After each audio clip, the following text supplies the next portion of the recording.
Opa, fala aí, um nerd aleatório aqui com os 6 personagens mais desnecessários dos animes. E antes de mais nada, esse vídeo foi uma sugestão do Clã Nerd, que é um canal muito bom de animes. Eu recomendo demais, eu vou deixar o canal dele aqui na descrição, tamo junto. E antes de mais nada, todos os personagens que eu vou falar aqui vão ser os que eu acho desnecessários, os que eu acho que não são necessários na história principal do anime. Então, se você acha que eles são necessários, manda aí nos comentários pra gente trocar umas ideias. E agora, sem mais enrolação, bora! Kaguya, de Naruto Shippuden. Mano, o anime é de ninja e o Kishimoto meteu alienígena como o final boss do anime, e ela é a principal definição de personagem desnecessário. Ô gente, acabei de chegar. Ah não, essa aqui não! Não vou aceitar não! Não, pra tudo tem limite! Beleza.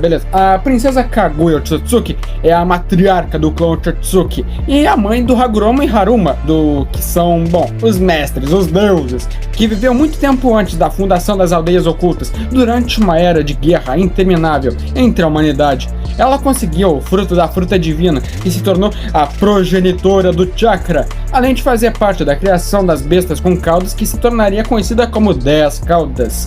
Até onde eu sei, quando Kishimoto estava escrevendo e desenvolvendo Madara na Quarta Guerra Ninja, ele simplesmente deixou o cara tão OP que ele acabou não sabendo como derrotar ele. Então, sei lá, ele pensou, entre aspas, vou criar outro personagem que é mais forte para ser o último inimigo do anime, fecha aspas. E foi assim que essa doida nasceu, só porque o Kishimoto não sabia como mandar de base o Madara. E uma coisa que é meio pelo menos pra mim, é que a história de Boruto foi feita grande parte da história para explicar melhor os Otsutsukis. Praticamente, Boruto existiu por 2 motivos: farmar mais dinheiro em cima do universo de Naruto e tentar consertar a história desses aliens com cor de, bora. Mas pelo menos os poderes dela são legais, mas a existência dela é bem desnecessária. 2. Mineta, de Boku no Hero. Então, ele é o personagem tarado do anime que só se ferra no final. Olha, em muitos animes tem sempre um personagem que é pra ser tarado e é engraçado. Tipo o Jiraiya, né? Tem o apelido de sábio tarado. Mas diferente do Mineta, o Jiraiya não é só um tarado idiota. No caso do Mineta, ele só quis se tornar um herói porque ele quer pegar mulher. Ele não tenta esconder suas intenções e ele não é carismático como o Jiraiya, sei lá, ou o Sanji. Pelo menos pra mim ele não é carismático. A sua individualidade é ter um cabelo pegajoso. Só, não tem como pensar em uma variação para esse poder. Um exemplo seria o Takoyami, que tem um bicho na barriga que pode fazer uma armadura, um monstro gigante e ainda consegue voar. Tá certo que em alguns momentos o Mineta faz algumas coisas que ajudam os outros personagens, mas eu não consigo entender uma coisa: como ele passou no exame de admissão? Me explica isso aí. Eu acredito que se ele não existisse, o anime não ia mudar quase nada. Também que o fato de Boku no Hero tem trocentos personagens e só 10 são bem desenvolvidos. 3. Arai, de Chainsaw Man. Quando eu tava conversando com meu amigo e quando eu falei do Arai, meu amigo simplesmente nem lembrava do cara. Ele lembrou da Kobine, mas não do Arai. É perigoso! Eu já falei pra você parar! Então, o Arai é um caçador de demônios que apareceu no arco do Ator Infinito. Lá, ele só ficou com medo e desesperado por causa da Eternidade. Depois de não ter ajudado em nada nesse arco, ele foi de base por causa de uma véia armada, por proteger a Kobine. E só isso. Ele não tem um passado interessante, ele tem contrato com a raposa, mas não mostrou ele chamando ela. Ele consolou o Denji depois do beijo vomitado da Himeno, mas só isso. Nada interessante. Mas agora isso aqui vai levar um leve spoiler do mangá, então se não quiser, pule para o próximo da lista, que tá aqui no tempo da tela. O Arai virou infernal da violência, que tem mais coisas interessantes. Tipo, ele não pode ter sua máscara retirada, porque senão ele vai mandar meio mundo de base. Mas o Arai, sem ser o violência, não agrega em nada na história, pelo menos pra mim. 4. Fugo, de Jojo Parte 5.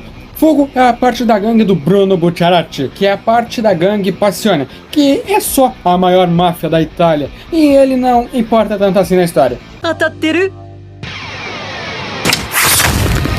O Araki, o criador de Jojo, quando estava escrevendo a parte 5, ele estava passando por uns problemas pessoais, sendo mais específico, por um divórcio. E por causa disso, ele deixou de lado o fogo, porque numa parte do anime, ele trai a gangue do Bruno. E daí deu nisso, ele não desenvolveu tanto por causa disso. O pior é que o stand do fogo é o Purple Razor. É forte e podia ser muito útil em muitas batalhas. Se bem que o Purple Haze ataca qualquer um, seja amigo ou inimigo, então ia ser complicado. Ele foi necessário na luta contra o Mirror Man, mas depois disso ele não teve mais nada de destaque. Mas isso não é culpa do personagem, nem do Araki, porque como eu disse antes, o cara tava com problemas pessoais. Eu podia botar o Abaki, mas ele foi necessário para mostrar a cara do Diavolo para os caras lá. Mas, pelo menos, existe o mangá do Fogo, onde mostra o que ele fez depois dele não ter ido com o Bruno. Mas né, esse também não é oficial, é a mesma coisa do Fang Light da Shizuka, que por sinal tá nesse vídeo aqui, caso queira ver. 5. Yamai de Komi-san. Olha, é o mesmo caso do Mineta, só que um pouco mais nojento. Que legal! Hoje é o dia que a Komi vai ser minha! A Yamai é uma estudante do colégio Itan, que é um colégio cheio de malucos, e Yamai não é exceção. Ela é apaixonada pela Komi-san, como todo mundo, mas é um nível bem doentio, pelo menos pra mim. Ela já sequestrou o Tadano, ameaçou ele aí de base e fez aquela parada com o cabelo da Komi. E queria a todo custo ver a calcinha da Komi, porque ela quis que foda-se. Só que, diz uma coisa aí, ia fazer diferença se ela não existisse? Porque, mano, 99% das aparições dela são nojentas, escrotas ou idiotas. Os 1% ela fez uma coisa legal, mas, né, 99% das vezes ela não é nada necessária.